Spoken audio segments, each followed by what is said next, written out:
Wilhelm! Straža! Straža! Sačuvaj dah, Frederiče.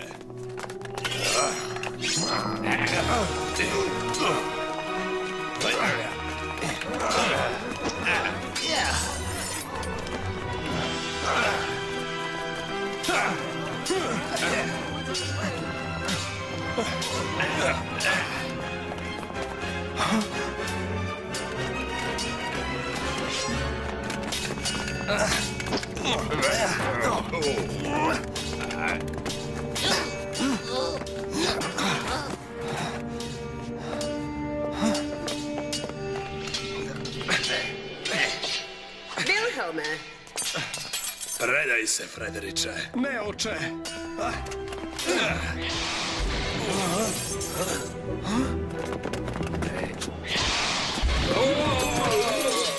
Znači opet, srećemo se na balu.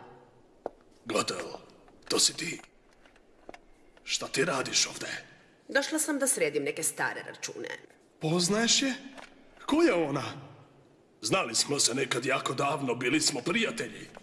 Prijatelji? Prijatelji? Voleo si me. Znam da jesi. Ne, Gotel.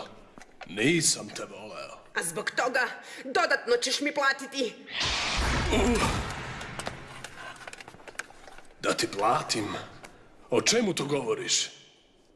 Da te pitam, Frederiče. Ti mrziš ovog čoveka. Zašto? Napao je moje kraljevstvo bez razloga. Ukrao si moju ćerku. Ne, po 1000. put kažem, nisam je ukrao. Ne? Nego ja.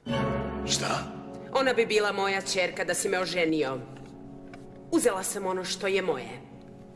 Ti si ukrala Zlatokosu.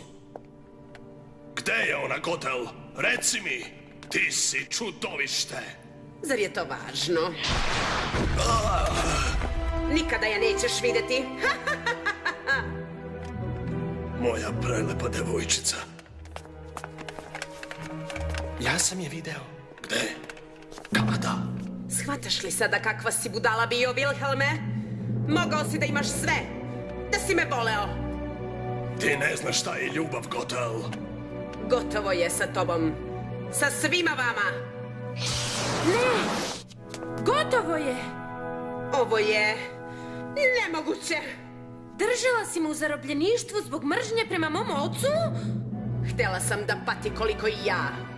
Ne, dosta je patnje, Gotel, za sve nas. Bože, Bože, misliš da možeš da me zaustaviš? Možda ne sama, ali uz pomoć moćnog zmaja. Moćnog zmaja? Ja vidim cmizdravu gusku. Kako je strašna. Nadam se da si dovela svog prijatelja Zeca. Spreman sam za pretjelo. Pokaži šta znaš, Penelopi.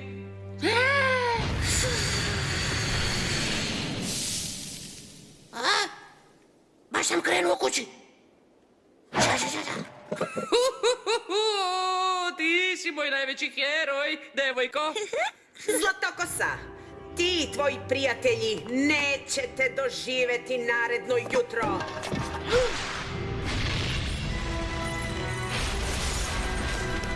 Beži, Zlatokosa, beži! Požurite, znate kuda.